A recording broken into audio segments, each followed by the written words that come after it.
পৃথিবীতে প্রতিনিয়ত ঘটে চলেছে বিভিন্ন ঘটনা, আর এই ঘটনাগুলি ঘটবার পিছনে কোনো না কোনো কারণ থাকা আবশ্যিক। ঠিক তেমনি পৃথিবীর বুকে গড়ে ওঠা প্রত্যেকটি স্থাপত্য এবং প্রত্যেকটি স্থানেও কোনো না কোনো ইতিহাস লুকিয়ে রয়েছে। বলা তো যায় না যে তুমি এখন যেখানে যে অবস্থায় এই ভিডিওটিকে দেখছো, হয়তো সেখানেও কোনো এক অজানা ইতিহাস লুকিয়ে রয়েছে। সময়ের সাথে সাথে সেটা হয়তো গভীর থেকে প্রকাশ্যে আসবে, আবার মানুষের জানবার আগ্রহের অভাবে সেটা হয়তো গভীর থেকে গভীরতরে অপ্রকাশিত অবস্থায় থেকে যাবে। দা বঙ্গবালকের আজকের এই এপিসোডে দুই ধর্মের যৌথ ভক্তি এবং সহায়তা দ্বারা নির্মিত এক স্থাপত্যের প্রায় 300 থেকে 350 বছরের প্রাচীন ইতিহাসকে আমরা তুলে ধরতে চলেছি। কাজেই আজকের ভিডিওটি খুবই ইন্টারেস্টিং হতে চলেছে। তো সম্পূর্ণ ভিডিও জুড়ে আমি থাকছি সুব্রত, ক্যামেরায় সূর্য বিকাশ এবং লাইটম্যান হিসেবে সৌগতকে নিয়ে আজ দা বঙ্গবালক টিমের new destination Kumarpukur. So hey guys, আশা করি তোমরা সকলে ভালোই আছো। প্রায় অনেকদিন বাদে তোমাদের সাথে দেখা।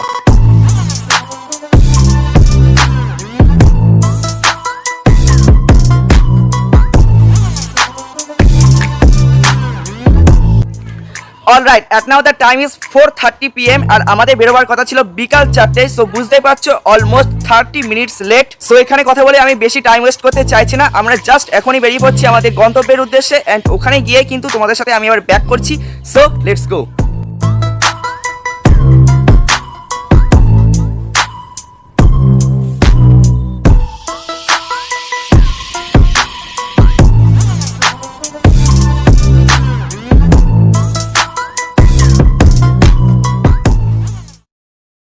ওকে, তো এই মুহূর্তে কিন্তু আমরা রয়েছি কুমারপুকুর মন্দিরে, অ্যান্ড আমাদের এখন প্রায় 5:30 মতো বেজে গিয়েছে, যেহেতু অনেকটা লেট হয়ে গেছে।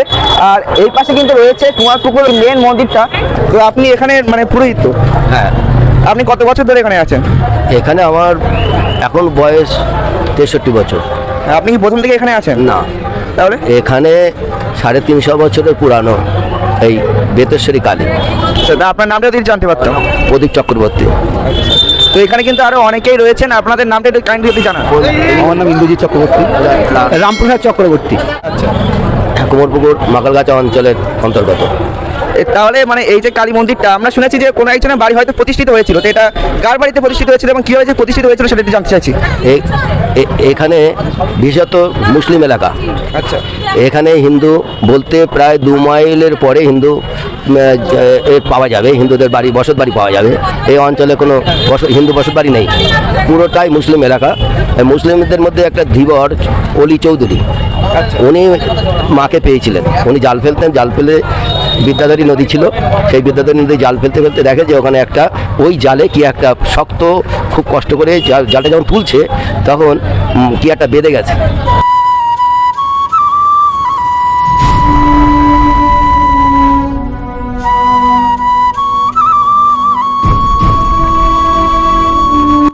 অলি চৌধুরী নামের মধ্যেই যেন হিন্দু এবং মুসলিম সম্মিলিতভাবে রয়েছে। অলি চৌধুরী ছিলেন একজন মুসলিম পরিবারের সন্তান, পেশায় জেলে। কুমারপুকুর মন্দিরের পুরোহিত প্রদীপ চক্রবর্তীর কথানুযায়ী এমনটা দাঁড়ায় যে কোনো একদিন অলি চৌধুরী বিদ্যাধারী নদীতে তার প্রতিদিনের মতো মাছ ধরতে যান। নদীর জলে জাল ফেলবার পরে অপেক্ষাকৃত ভারী কিছু তার জালে বাঁধে।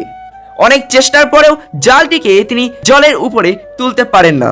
দিন শেষে তিনি জালটিকে ওই স্থানেই ছেড়ে আসেন এবং রাতের ঘুমের মধ্যে তিনি এক রমণীকে স্বপ্নে দেখেন এবং স্বপ্নে আদেশ পান সেই রমণীকে পূজা দিতে হবে বলে। পরদিন সকালে তিনি এবং তার কয়েকজন সঙ্গী মিলে যান জালটিকে তুলতে, এবং জালটি তোলার পরেই জালের সাথে সাথে জল থেকে উঠে আসে এক মূর্তির কাঠামো। অলি চৌধুরী কোনো এক হাজী সাহেবের কাছে গিয়ে তার সাথে ঘটা সমস্ত ঘটনার বর্ণনা করেন এবং হাজী সাহেব জানান যে সেই নারী হিন্দু ধর্মের দেবতা, তিনি মা কালী নামেই পূজিত হন। মুসলিম হয়ে হিন্দু ধর্মের দেবতাকে পূজা করা ধর্মবিরুদ্ধ ব্যাপার বলে তারা মনে করেন এবং তারা সেই অঞ্চলের জমিদার বাড়িতে যান। জমিদারকে জানান অলি চৌধুরীর ঝোপঝাড়ে পরিপূর্ণ একটি জমিকে পরিষ্কার করা হয় এবং সেখানে প্রাথমিকভাবে একটি কুটির মন্দির নির্মাণ করা হয়। পূজা করতে থাকেন জমিদারেরই পুরোহিত। প্রদীপ বাবুর কাছ থেকে আমরা এটাও জানতে পারি যে তিনি স্বয়ং সেই জমিদার বাড়ির পুরোহিতের বংশধর। ওকে, তো আমাদের কিন্তু এখন মন্দির সম্পূর্ণভাবে ঘোরা হয়ে গেছে, যেটা তোমরা এতক্ষণ অবধি দেখলে। আর এখানে কিন্তু রয়েছে আমার অপোজিট সাইডে, তোমাদেরকে একটু দেখাই। এখানে কিন্তু এখানে বলিস্থান রয়েছে, অ্যান্ড এখানে কিন্তু এই যে মায়ের উদ্দেশ্যে কিন্তু এখানে মোমবাতি কিংবা ধূপ দেওয়া হচ্ছে। আর আমরাও কিন্তু এখানে মোমবাতি এবং ধূপ দেবো।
মন্দির পুরোহিতের কথা অনুযায়ী মাঘ মাসের শেষ শনিবারে নাকি কুমারপুকুর মন্দিরে কালীমাতার প্রথম পূজা করা হয়েছিল।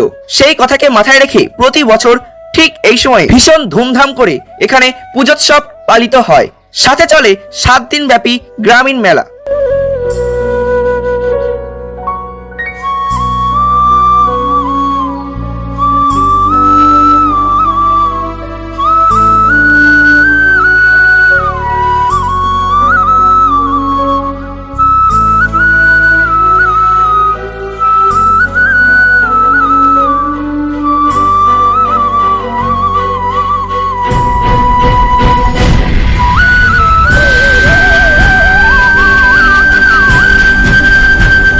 মন্দির পরিদর্শনের সাথে সাথে দর্শন মিলল আন্দাজ 100 বর্ষের বেশি পুরানো একটি বটগাছের।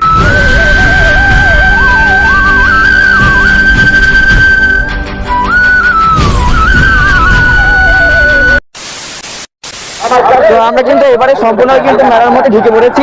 আর এই পাশে কিন্তু প্রচুর দোকান রয়েছে, প্রচুর নয়েজ রয়েছে, কিন্তু আমি জানি না যে কেমন কি আমার কথা শোনা যাচ্ছে।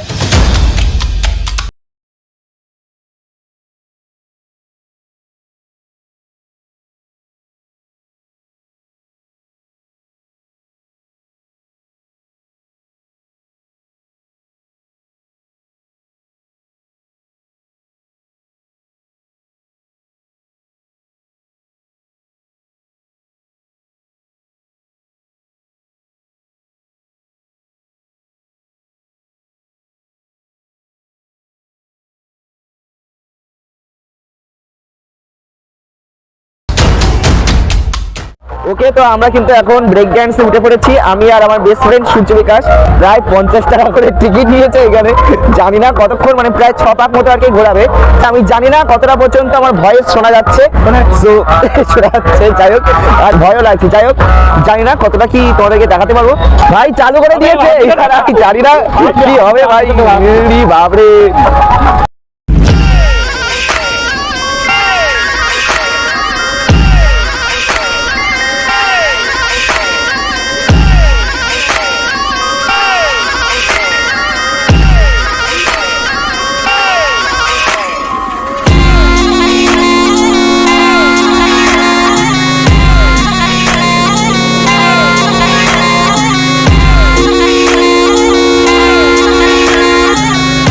ভাই যাই হোক করে কিন্তু শেষ হলো, আর এখন কিন্তু আমরা নামবো। আর এই যে ভাই, থ্যাংক ইউ সো মাচ।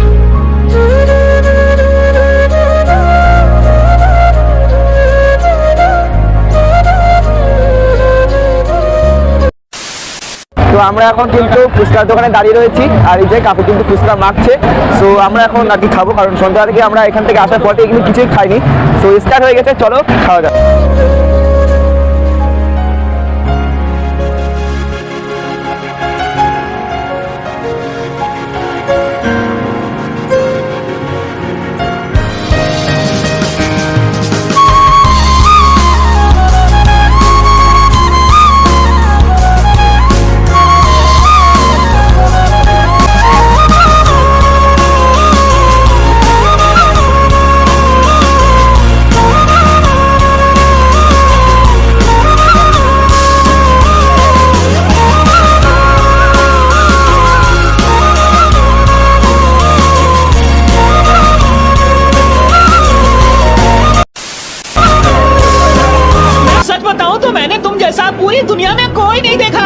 सच बताऊं तो तुम पूरी जिंदगी में कभी देख भी नहीं पाओगे।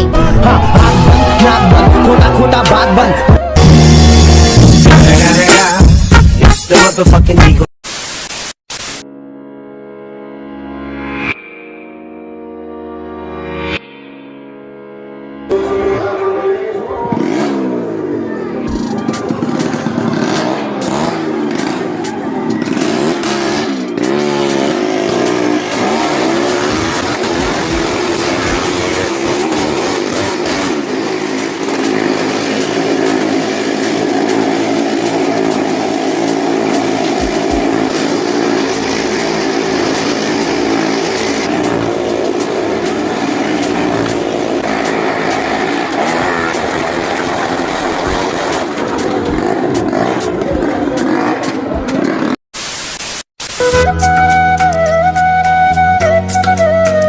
So hey guys, good morning সকলকে। তো গত পরশু আমরা গিয়েছিলাম কুমারপুকুর মেলায়, অ্যান্ড গতকাল আর আজ অর্থাৎ একদিন বাদে কিন্তু আমি এই ভিডিওটাকে শ্যুট করছি। জানি না কেমন কি হচ্ছে।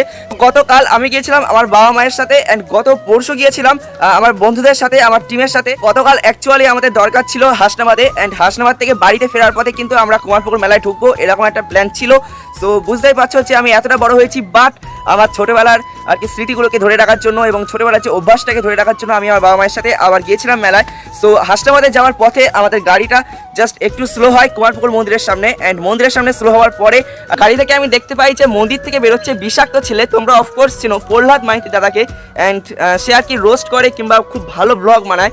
সো দাদার সাথে দেখা হওয়ার পরে আর কি আমি ভীষণভাবে কিন্তু এক্সাইটেড হয়ে পড়ি, এবং আমার আর হাসনাবাদে যাওয়া পসিবল হয়নি। আমি সেখানেই নেমে যাই, অ্যান্ড বাবা মা গিয়েছিল হাসনাবাদে, আর আমি সেখানে নেমে গিয়ে দাদার সাথে কথা বলি এবং কয়েকটা ছবি তুলি। বুঝতেই পারছো যে সেলিব্রিটি মানুষ কিংবা অনেকের ভালোবাসা। সো ওখানে কিন্তু প্রচুর প্রচুর ফ্যান ছিল এবং দাদাকে একদম পুরোপুরিভাবে ঘিরে ধরেছিল। তার মধ্যে যতটা পারি দাদার সাথে কথা বলার চেষ্টা করেছি এবং কয়েকটা ছবি তুলেছি, কিন্তু দুর্ভাগ্যবশত আমি ভিডিওর কোনো ইনস্ট্রুমেন্টস কিন্তু নিয়ে যেতে পারিনি সেখানে, যার জন্য আর ভিডিওটা করা হয়নি। সো কয়েকটা ছবি তুলেই আমাকে মেলাটা ঘুরতে হয়েছে। সো এইটুকুই, মানে আমি নিজের ভিতরে যে আনন্দটা কিংবা এক্সাইটমেন্ট, যতটা আর কি এক্সাইটেড হয়েছিলাম সেই সময়, তো সেটাকে আমি আর কি মানে ক্যামেরার এই পাশে দাঁড়িয়ে আমি কিন্তু তোমাদেরকে বোঝাতে পারছি না, জাস্ট সো তোমরা বুঝেই নাও।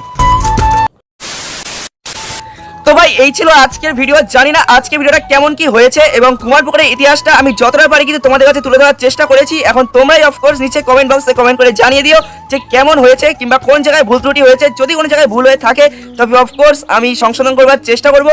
আর যদি ভিডিও ভালো লেগে থাকে তবে অফকোর্স লাইক তো করতেই হচ্ছে এবং শেয়ার করতে পারো তোমার প্রিয়জনদের সাথে। আর চ্যানেলটা এখনো অবধি যারা নতুন রয়েছে please hit the subscribe button and press the bell icon, select all option. তো বন্ধু দেখা হচ্ছে খুব তাড়াতাড়ি নতুন একটি এপিসোডে। ততক্ষণ তোমরা সুস্থ থেকো, ভালো থেকো, বাই।